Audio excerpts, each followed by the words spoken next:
বলো না পদ্ম ফুল কোথায় পাই? তুই এত রাতে পদ্ম ফুল দিয়ে কি করবি বলতো শোনা? এক্সকিউজ মি ম্যাম, কোথায় যাচ্ছি আমরা? তোমাকে কিডন্যাপ করা হয়েছে।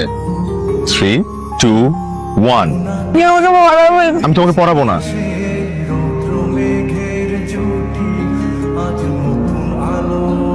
আমি তমাল ভাইকে ভালোবাসি।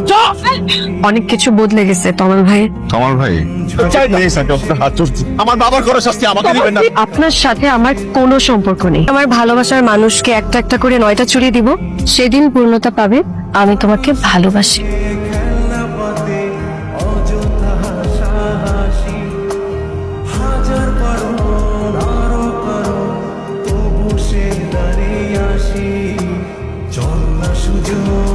কিরে তুই কই যাচ্ছিস? একটু জারার বাসায় যাচ্ছি। জারার বাসায় যাচ্ছিস মানে? তমাল তোকে পড়াতে আসবে না? উফ, নামটা নিও না তোমা, নামটা শুনলেই বিরক্ত লাগে। সারাক্ষণ পড়া পড়া, মাথাটা হ্যাং করে ফেলছে। হ্যাঁ হ্যাঁ, ভালো জিনিসটা তোমার ভালো লাগবে না, তোমাকে প্রেসারের মধ্যে রাখে না, ওটাই একদম ঠিক আছে। এজন্যই তো শালা মানুষ না, একটা প্রেসার কুকার। মাফ করো মানে? না ও আজকে তুই আমি কি করস? নানি কুতকুত খেলতেছি। নানি? আমি তো নানি হইলাম কেমনে? এক থাপ্পড় দিয়ে তোর 32টা দাঁত আমি ফেলাই দেবো। আমি যে তোরে সমিতি থেকে এতগুলো টাকা তুলে দিলাম, এই টাকা তুই পরিশোধ করতেছিস না কেন? কি সমস্যা কি তোর? কবে টাকা দিবি? এটা একদম সুন্দর করে দিবি আমারে। আর শোন, যে ডেট দিবি না, ওই ডেটের ভিত্তিতে যদি তুই টাকা দিতে না পারোস, তোর অন্ডকোষ কিন্তু আমি ভ্যানিশ করে এলাম। শোনো, যেইভাবে পাওনা দাদা বাড়ির উপরে আসতেছে, যে আগে চাপ দিব তারে কিন্তু টাকাটা দিয়ে দিব। আমি কইতেছি কি, তোমারে এখন ঢিলামি দিয়ে চলবে না, একটা টাকাও পাইবা না। তোমার এখন অগ্নিমূর্তি ধারণ করতে হবে। একবার যত অগ্নিমূর্তি করবা তত তাড়াতাড়ি দ্রুত পাইবা। একদম কাম করছেন। হ্যাঁ, আপনার মতো লোক থাকতে আমরা এই গ্রামের লোক কেউ বিপদে করবো না নাকি রে? হ্যাঁ কাকা, আপনারা যে কি করে ধন্যবাদ দেবো, বলে একমাত্র আপনার কারণে আমরা 2টা লোক টাকাটা উঠাইতে পারছি। চাচা, জমি কি লিখে নিছেন নাকি? আমি আনোয়ার, বাকি কাম পছন্দ করি না, জমি আমি দখল করে নিছি। এখন আমি জানি না কয় থেকে টাকা দিবা, তুমি এখন টাকা দিবা। আর জমি বেশি ভালো কথা, এই টাকা কি আমাকে একদম কম? আমি শাশুড়ি মারে কইতাম 5 লাখ দিতেন, আরো 10 লাখ দিত, দরকার পরে ওই টাকা দিয়ে তোর জমিটা আমি নিয়ে নিতাম। আচ্ছা যাক, জমি বেচছ আমাকে টাকা দে। ভাইজান, তুমি তো সবই জানো, ওই সব পাওনাদাররা যেভাবে চাপ দিচ্ছিল, জীবনের আশঙ্কা হয়ে গেছিল, তাই ওটাই আগে ফেরত দিছি। ওরে বাবা রে বাবা, অন্যরা ধরছে আর আমরা ধরতে পারি নাই। আল্লাহ তো আপনি ঠিক কথা কইছেন, এখন আমরা ধরছি, এখন টাকা দে। পাগলের মতো কথা কইতেছেন কেন ভাইজান? আপনারা জানেন না আমাদের সাথে কি ঘটনা হয়েছে? ও সব টাকা দালালে মারে নিয়ে চলে গেছে। এখন টাকা দেবো কই থেকে আমরা? টাকা না দিতে পারছো ভালো কথা, তোমার একটা মাইয়া আছে না, মাইয়াটা আমার দিয়ে দাও, আমি বেশি টাকা নিয়ে নেই। আপনি তো সাহস তো কম না, মুখ সামনে কথা কল। এ ভাই, তোমার শাশুড়ি কিন্তু সাবধান করতে কও। এটা কি বিশ্বাস হইতেছে না? এই দেখো, পুরো 5 লাখ।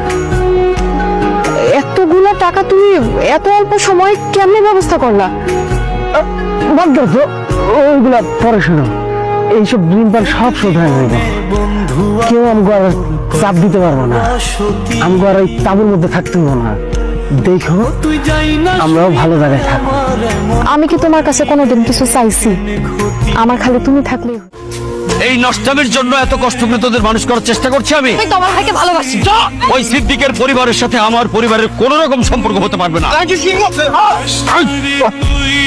তোমার বাবার সঙ্গে একজন খারাপ ব্যবহার করেছে, তার দিকে আঙ্গুল তুলেছে, তুমি সন্তান হিসেবে সেটার প্রতিবাদ করেছো, আমি খুব খুশি হয়েছি। ছোটবেলা থেকে বাবা হিসেবে তুমি আমার সব দায়িত্ব পালন করেছো, আমার পছন্দ অপছন্দকে অগ্রাধিকার দিয়েছো, কিন্তু আমি যে মানুষটিকে আমার জীবনের চাইতেও বেশি ভালোবাসলাম, সেই মানুষটিকে আজকে আমার হারাতে হলো শুধুমাত্র তোমার এক ভুলের কারণে। বাবা, তুমি কি বুকে হাত দিয়ে বলতে পারবে যে তুমি একটা বারের জন্য টের পাওনি যে আমি কন্যাকে ভালোবাসি? আসলে কি ভালো আছো? গত কয়েকদিনে অনেক কিছু বদলে গেছে তমাল ভাই। তমাল ভাই, আমাদের চুরি বিদ্যা শুরু হওয়ার পরেই প্রথম তুমি আমাকে তমাল ভাই বলে ডাকলে। আপনি ইমোশনালি চিন্তা না করে রেশনালি চিন্তা করেন। আঙ্কেল, আপনার সাথে আমার কিছু কথা আছে। কোনো কথা নাই, তোমার যদি কথা বলার থাকে তোমার বাবার সাথে গিয়ে বলো। আঙ্কেল প্লিজ, আমার মা আজকে একটু সাহায্য করেন। কি বললে? আমি তোমাকে এগিয়ে দিব? বাপ্পা তো তোমাকে কিছুই শিখিয়ে পাঠায়নি, পাঠিয়েছে শুধু ঘুমানো আর খাওয়া শিখিয়ে। তুমি এত নিস নিশিকে, তুমি এত অত্যাচার করেছো, নিশিকে তুমি এত কষ্ট দিয়েছো। এত কিছু পরেও তিনি বলতেন আমি কি তার মেয়ের মতো। তোমার মাকে তো বলতেই পারবো না, বললে সংসারে একটা অশান্তি সৃষ্টি হবে। আপনি কেমন স্বামী যে নিজের স্ত্রীকে উচিত কথা বলতে পারেন না? একটা সংসার ঠিক রাখার জন্য এতটুকু তো করতেই হয়। তুমি তো আমার স্বামী, তোমার তো উচিত ছিল আমার পাশে এসে দাঁড়ানো। কই একবারও তো পাশে এসে বললে না নিশি আমি তোমার পাশে আছি। কি হলো রিহান, কিছু বলছো না কেন? কি বলবো? কি বলবো মানে? তোমাকে বাবার কথা বললাম, মার কথা বললাম, আরিয়ানের কথা বললাম, তুমি কিছু বলবে না? এখানে বলার কি আছে? আরিয়ান ছোট মানুষ, ওর কথা তুমি বাদ দাও। আচ্ছা ঠিক আছে, আরিয়ানের কথা বাদ দিলাম, কিন্তু বাবা মার বিষয়টা। এমন করছো কেন নিশি? তোমার তো আমাদেরই বাবা মা, তারা যেহেতু ভুল করছে তুমি তো মেনে নিলে তো হয়।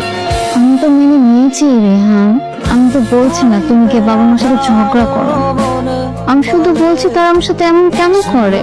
আমি সত্যি অনেক বড় একটা ভুল করে ফেলছি। না না, তোমার তো কোনো ভুল না, ভুল তো আমারই। আমার বোঝা উচিত ছিল নিজের পরিবার ছাড়া অন্য কোনো পরিবার নিজের আপন হয় না। আমি আমার সর্বস্ব দিয়ে এই পরিবারটাকে আগলে রাখার চেষ্টা করছি, কিন্তু এই পরিবারের সদস্যরা কখনো আমাকে আপন করে নেয় না। আমি এই পরিবারের শুধু একজন পার্মানেন্ট কাজের বুয়া। আমি আজ শুধু সেই কাজের বুয়ার চাকরিটা ছেড়ে চলে যাচ্ছি। না বৌমা, না না, তুমি এই বাড়ি ছেড়ে কোথাও যাবে না। আমি আমি এতদিন ভুল ছিলাম, আমি আমার ভুলটা বুঝতে পেরেছি। আমি আমার অহংকারের কাছে হেরে গেছি। কেন আমি তোমাকে কাজের মানুষ হিসেবে এই বাড়িতে রেখেছিলাম, মানুষের কাছে পরিচয় দিয়েছিলাম জানো? সবার কাছে বড় হওয়ার জন্য। ভাই আমার একটু উপকার করবেন? কি উপকার ভাই? আপনার সাইকেলটা দেন, আমি 5 লিটার পেট্রোল কিনে নিয়ে আসি। তেল শেষ হয়ে গেছে তো কি হয়েছে? আমি আছি তো, আমি ওনারা নিয়ে যাইতেছি। আপনি শুধু ব্যাগগুলো বের করে দেন, তুমি আমার লাগে চলো। তোমার সাইকেলের কি হলো? আর সাইকেলে যেটা থাকবো কেউ নিব না। আরে বুকে তুই কেমন আছিস? আমি ভালো আছি ভাইজান, কিন্তু বাড়ির এই অবস্থা কেন? বাড়ি না পাকা হওয়ার কথা ছিল? এইসব কথা তবে এই বদপুরাটা শিখে দিছে তাই না? জানা হলে আসার সাথে সাথে এমন প্রশ্ন করতি না। আমি কি আপনাকে কোনো ক্ষতি করছি? ওই তুই আমার বাড়িতে এসে মানে আসবি না। আপনারা কি মানুষ? একটা লোক কত দূর থেকে আমার লাগেজ নিয়ে আসলো, তারে এক গ্লাস তো পানি খাওয়াইতে পারতেন, না খাওয়াই আপনারা উল্টাপাল্টা কথা কইয়া লোকটারে বের করে দিলেন। কাজটা কিন্তু ঠিক করলেন না। তুই আমার যতই বুঝাস, ওই মাইয়ারে আমার বাড়ির বউ করে আমি আনুম না। মা ওকে আমি 60 বছর ধরে অপেক্ষা করতেছি। ওর দেশে এসে পরে আমি নিজে থেকে ভালোবাসি, পরে আমি বাঁচবো না। পাগলামি করিস না। ওই মাইয়া 4 বছর ধরে বিদেশে আসছিল, ওখানে কি না কি করছে তার কোন হিসাব আছে? মা ওকে ভালো মাইয়া, ওরে নিয়ে কোনো খারাপ চিন্তা করবা না। ওরে আমি জানি বুঝি, বিয়ে করলে আমি ওরেই করবো। এসব আমি কিচ্ছু জানি না। রোকেয়ারে যদি তুই বিয়া করে এই বাড়িতে আনস, তাহলে কিন্তু আমি কইলাম এই বাড়িতে আগুন ছাড়ব। আর কিছু খাইবেন? না না না, আর কিছু খাবো না। তো বিয়ান, দোকানের ভাড়া কত দেন? ভাড়া দিতে যাবো কেন? দোকান তো আমার নিজের নামে কিনছি। আপনার দোকান মানে? এটা তো আমার দোকান। বুঝছি, আপনার মাথায় সমস্যা দেখা দিচ্ছে। আমি আমার টাকা দিয়ে দোকান কিনছি আর আপনি কইতেছেন আপনার দোকান। আমি আমার টাকা দিয়ে দোকান কিনছি, আমার কাছে সবকিছু কাগজপত্র আছে। থাকলে থাকতে পারে, তবে এটা নকল। নকল মানে? নকল মানে নকল, এটা পরে বুঝবেন। এখন ঠান্ডা খায় মাথা ঠান্ডা করে বাড়িতে যান, আর দোকানের দাবি করতে আসেন না। আরে দেখ, একটু দেখে নিব দোকানটা কার। আরে দেখেন গিয়া, কত হাতি গেল তল, ঘোড়া বলে কত যাও। আপনি তাড়াতাড়ি দোকান বন্ধ করেন, নাহলে আমি কিন্তু এক্ষুনি থানা যাবো। আরে বিয়াইন, জ্ঞানজাম করেন না, বাড়িতে যান, মানুষজন খারাপ মনে করছে। খারাপ মনে করতেছে মানে? খারাপ, আমি এক্ষুনি দোকান বন্ধ করবো। রোকেয়া দাঁড়া, রোকেয়া তুই কিন্তু কাজটা মোটেই ঠিক করস না। ও, আপনার ভাই তাইলে দোকানের বিষয়টা আপনার কল করে জানাইছে। তুই কিন্তু আমার পরিবারের সাথে পায়ে পা দিয়ে ঝগড়া করতেছস। ভাবি, আপনি ভালো কইরা জানেন ওই দোকানটা কেনার জন্য আমি বিদেশ থেকে টাকা পাঠিয়েছি। ভাইজান আমার নামে সব কাগজপত্র রেজিস্ট্রি করছে। তারপর যখন ওই দোকান দেখতে গেলাম, দেখি আপনার ভাই সেই দোকানের মালিক। শোন রোকেয়া, তুই বিদেশ থেকে আইসস, কদিন পরে ঠিকই চলে যাবি। খামাকা গ্যাঞ্জাম করিস না তো। দেখেন ভাবি, আমার জিনিস আমারে বুঝাই দিলে আমার গ্যাঞ্জাম করার কোনো ইচ্ছাই নেই। মনটা খুব খারাপ, তোমারে খুঁজতেছিলাম। আমারে খুঁজতেছিলা? তোমার মার সাথে কি কথা কইছো আমাদের বিয়ের ব্যাপারে? তো উনি কি কইছে? মা আমাকে বিয়ে মাইনে নিব না। কেন মানে নিব না? মায় মনে করে বিয়ের পর তুমি আবার বিদেশ চলে যাইবা। বিদেশ তো যাওয়ার লাগ, তাই এবার আমি একা যাবো না। তার মানে? তার মানে এবার আমার লগে আমি তোমারও বিদেশ নিয়ে যাব।